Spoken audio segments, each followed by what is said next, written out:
My name is Jim Boumelha, and I'm here as former president of the International Federation of Journalists and currently a member of its leadership, the Executive Committee.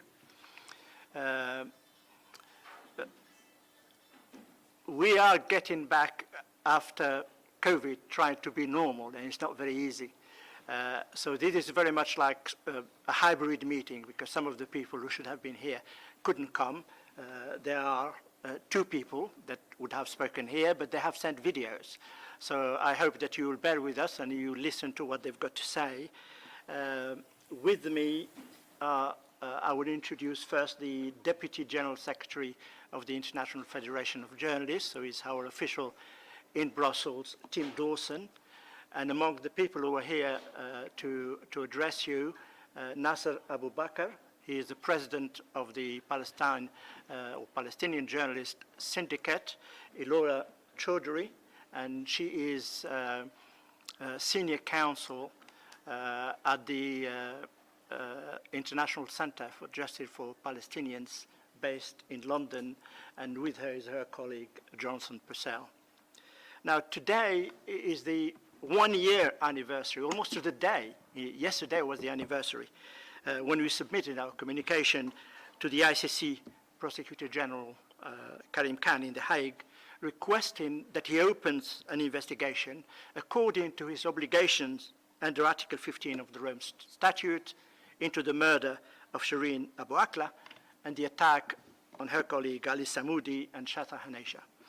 Now, in The Hague, our coalition, made up of the International Federation of Journalists, which comprise 170 organizations worldwide, representing 600,000 journalists, the family of Shireen and the other victims of the attack, our partners, the International Center for Justice for Palestinians, and our lawyers, one of them, Tatiana Itwell, who will be addressing you by video.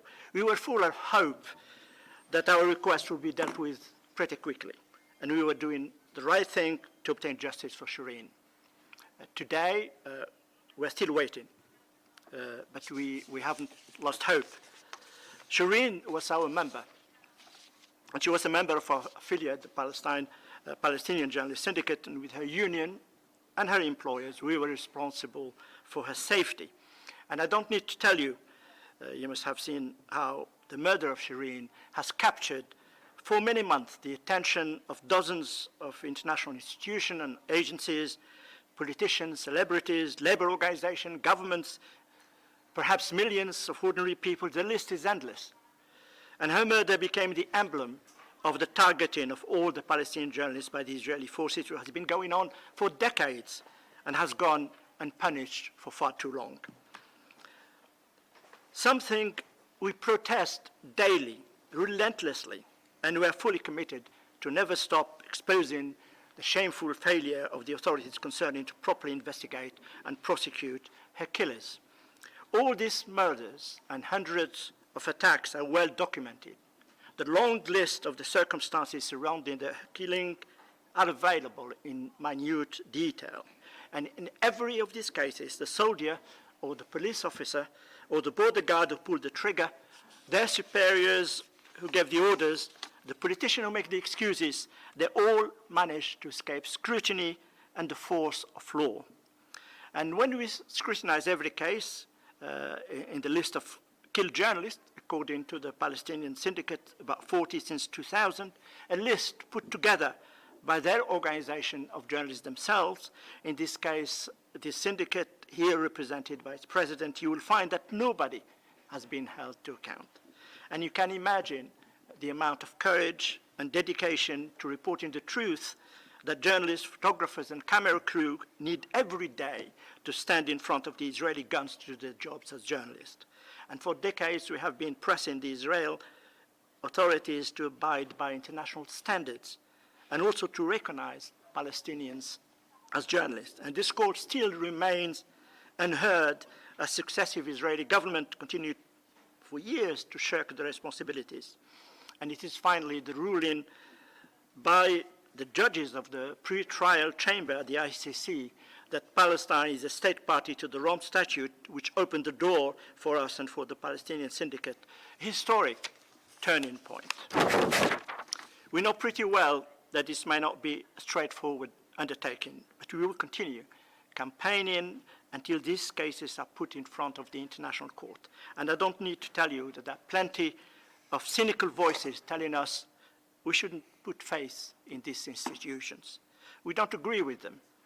We believe in the rule of law, and we fight day in, day out, and we use every international institution to try and enforce rights and freedoms. And it is why all our organizations have come here today to remind you of what we've done so far and publicly appeal to the ICC to do the job they were created to do and open an investigation forthwith into the killing of Shireen. It's time to bring the perpetrators to justice. Now we will start, as I said, there will be plenty of videos, by showing you two clips, two videos. One of them has been put together by Forensic Architecture, which is an organization of academic and activists and also technicians, hand in hand with an organization you may have heard of, Al-Haq, which is an organization of civil rights inside Palestine, dealing mainly with legal issues. The clip is short, is about 8 to 10 minutes, and it is at the time, more than a year ago, one of the many investigations that have taken place. I'm sure you're very much aware that in the United States there was many organizations, CNN, there were the New York Times, they all did their investigation. This one, came based on clips and methodology and pictures that were given to this organization by Al Jazeera. Al Jazeera was the camera crew that was there that went into recording what has happened. So let's be patient and start with this one. Then the second one is a clip that was put together by the Palestinian Journalist Syndicate. Now that is not about clever graphics and very interesting things that usually could be useful in a court of in a chamber in a court of law. This is about what currently the journalists that are there, the members of the family, are thinking about, and you will hear directly their calls. So I will do, if you allow me, one after the other, and between them, they will take just over kind of 12 minutes. Politicians and journalists that works to protect and promote the rights of Palestinians wherever they may live. Our mission is to seek accountability for Israel's gross violations of international law against the Palestinian people, including those which amount to international crimes, through the consistent and non-discriminatory application of the rule of law. A year ago yesterday, we filed an Article 15 communication with the ICC regarding the killing of Shireen Abu Akleh, the shooting of Ali Samoudi, and the targeting of Shattah Hanausha by Israeli occupation forces in Jenin refugee camp on the 11th of May 2022. At the time, all three journalists were wearing clearly marked press vests and helmets at the time that they were deliberately targeted, shot, and in Shireen's case, killed. I choose the words deliberately targeted very carefully because all of the evidence that we've seen in this case supports the conclusion that all three journalists were intentionally targeted by Israeli snipers in full knowledge that they were journalists on duty and under circumstances in which they pose no threat whatsoever to the lives of those soldiers. The Article 15 communication involved months of investigatory and legal work by a coalition made up of ICJP, Bindmans, Council at Dougherty Street Chambers, the International Federation of Journalists, and the Palestinian Syndicate of Journalists. Ali, Shattah, and other witnesses provided detailed witness evidence relating to the case. As we've heard, Shireen's case, although it was very well publicized, was sadly not unusual. Shireen was killed less than a month after we had filed another Article 15 communication regarding Israel's systematic targeting of Palestinian journalists in April 2022. That earlier communication was made by the same coalition on behalf of the families of Ahmed Abu Hussein and Yasser Murtaja, Palestinian journalists who were killed by Israeli forces while covering the Great March of Return protests in Gaza in 2018, and Muat Amarne and Nidal Eshtaya, who were left severely injured after being shot in the eye by Israeli snipers, again while covering demonstrations against the Israeli occupation. Once again, all 4 journalists had also been wearing clearly marked press vests when they were shot. Shireen's case, as well as the other cases communicated to the ICC, are emblematic of the ongoing, systematic, targeted attacks and the use of lethal force by Israel against Palestinian journalists and media organizations. The April 22 complaint also details Israel's bombing of the Al-Susi, Al-Sharuk, and Al-Jawara towers in Gaza City in May 2021, which housed a number of Palestinian and international media organizations, as well as civilian homes. This constitutes part of a wider campaign aimed at censoring Palestinian journalists, preventing them from documenting and exposing the actions of the Israeli occupation authorities. While formal investigations into Shireen's killing were carried out by the Palestinian Authority and the US Embassy, these were partial and incomplete for a number of reasons, most notably lack of cooperation by the Israeli authorities. In the absence of a formal criminal investigation, a number of informal investigations were carried out by media and civil society organizations, including CNN, The Washington Post, Bellingcat, B'Tselem, Al-Haq, and Forensic Architecture, as you've seen. These important reports provided a strong evidential basis to conclude that Shireen Abu Akleh was deliberately shot by a member of the Israeli occupation forces, and that her killing constitutes a grave breach of the Geneva Conventions and the war crime of willful killing, and that the shooting of Ali Samoudi also constitutes a grave breach of the Geneva Conventions and the war crime of willfully causing great suffering. As we communicated to the ICC at the time, the lack of a formal criminal investigation by an independent and impartial body into Shireen's killing makes it all the more important that the ICC fulfills its role as the court of last resort, where domestic authorities are either unable or unwilling to investigate serious international crimes. These cases also highlight the ongoing impunity enjoyed by the Israeli forces due to the persistent failure by the Israeli authorities to investigate these matters and hold perpetrators to account.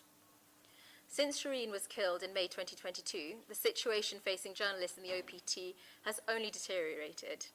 Israeli occupation forces have shot and seriously injured at least 103 journalists while they were working. 103 journalists. That's one journalist hospitalized for a serious injury roughly every 5 days. The similarity between cases, the consistency, and the sheer volume all point to one thing: a formal or informal policy of intentional targeting of journalists. On the 1st of June 2022, only 3 weeks after Shireen's killing, another female journalist, 31-year-old Gufran Warazne, was shot and killed by Israeli armed forces near Al-Arub refugee camp in the southern West Bank.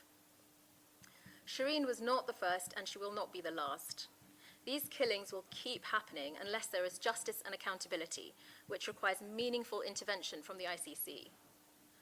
Journalists are protected under international law as civilians, and they must be treated as such. Israel refuses to publish its rules of engagement for journalists covering situations of armed conflict and hostilities. Israel must make these rules public and ensure that they comply with relevant standards of international law. Journalists working on the front line in situations of armed conflict must be protected and permitted to do their jobs. This is a fundamental principle. It is crucial to allow journalists to hold governments accountable and to speak truth to power. By carrying out their dangerous work, journalists like Shireen protect others, and it's only right that they're protected as well.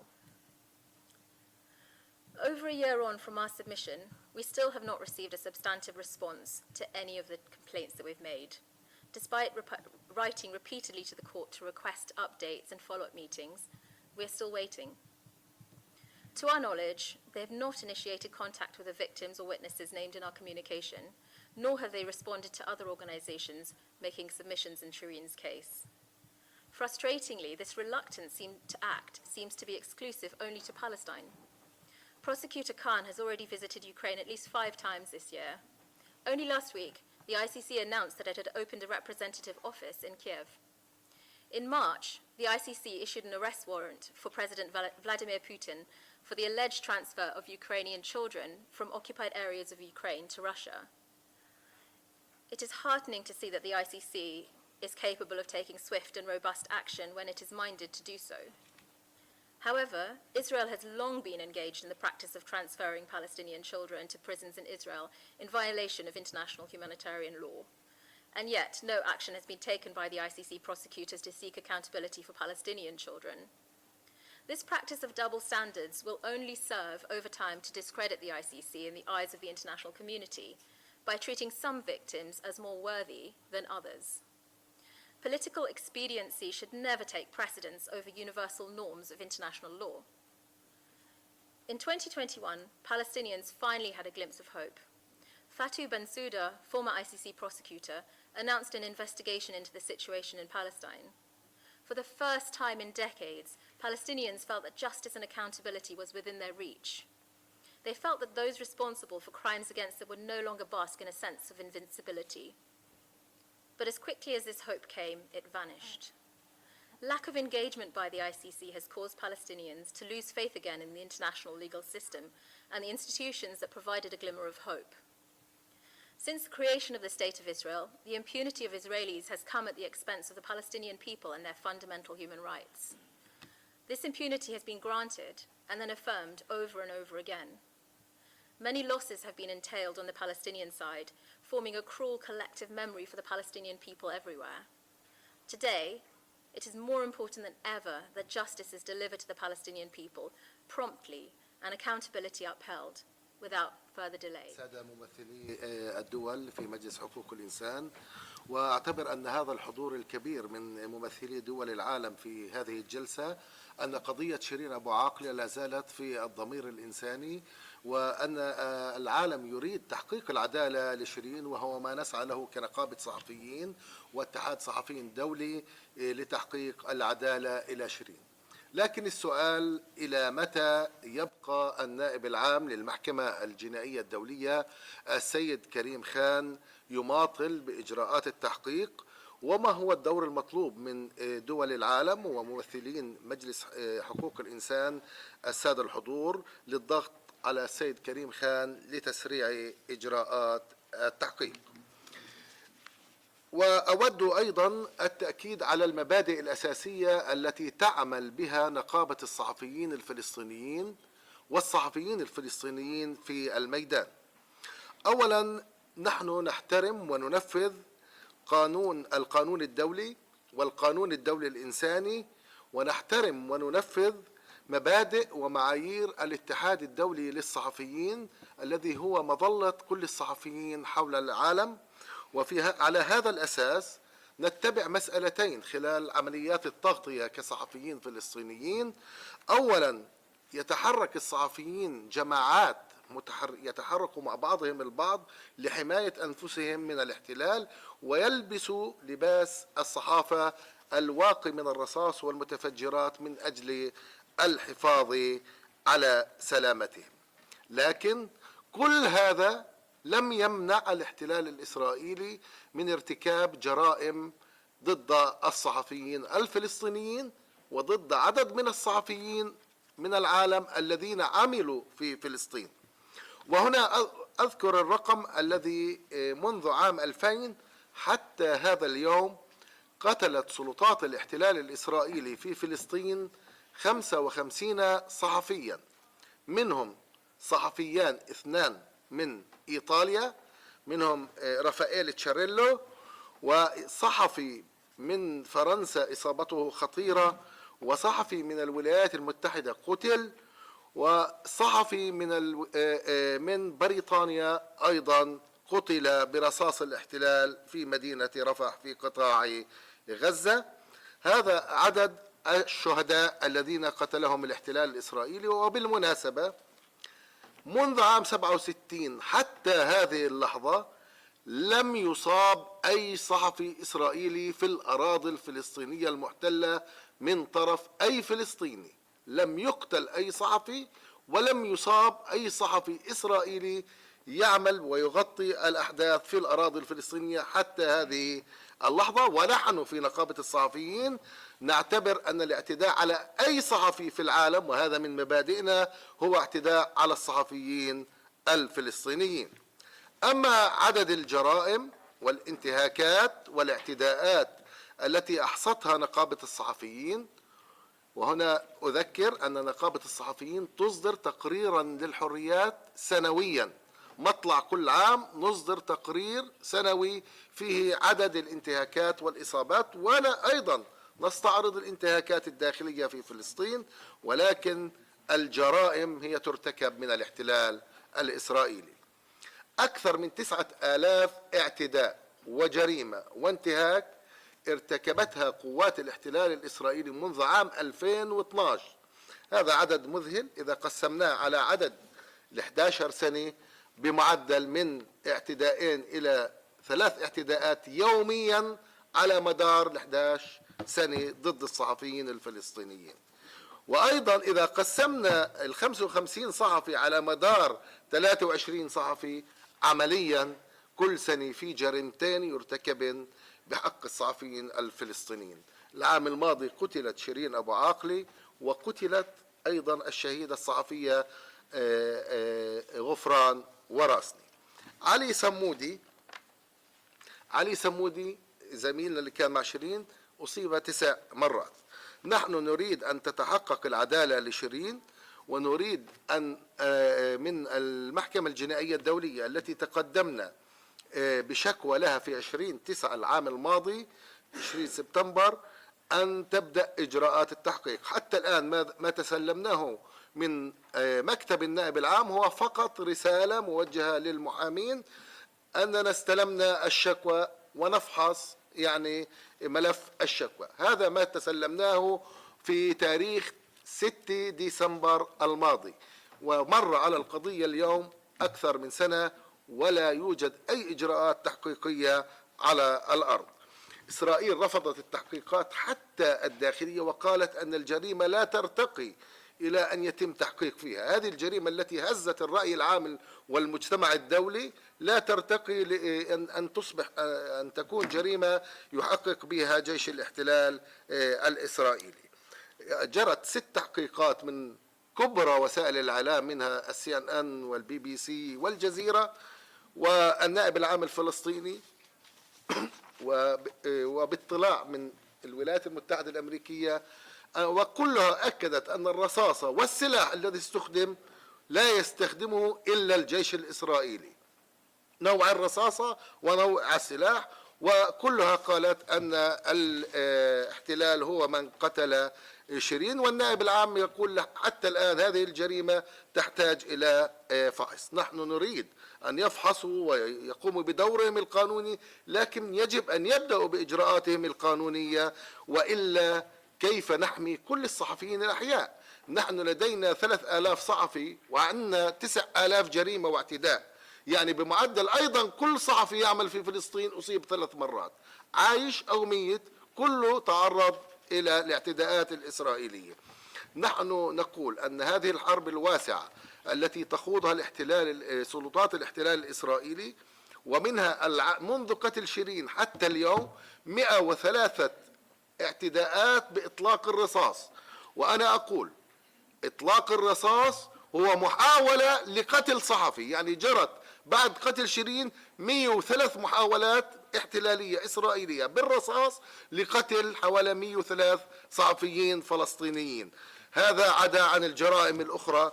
أعتقد أن الوقت داهمنا، ولكن أشكر حضوركم الفاعل وأشكر الجميع، ونحن سنواصل عملية الضغط من أجل بدء حملة إعلامية للضغط نحن والاتحاد الدولي والمركز الدولي للعدالة للفلسطينيين، لنسرع بإجراءات التحقيق وتحقيق العدالة لشيرين ولكل الصحفيين الفلسطينيين.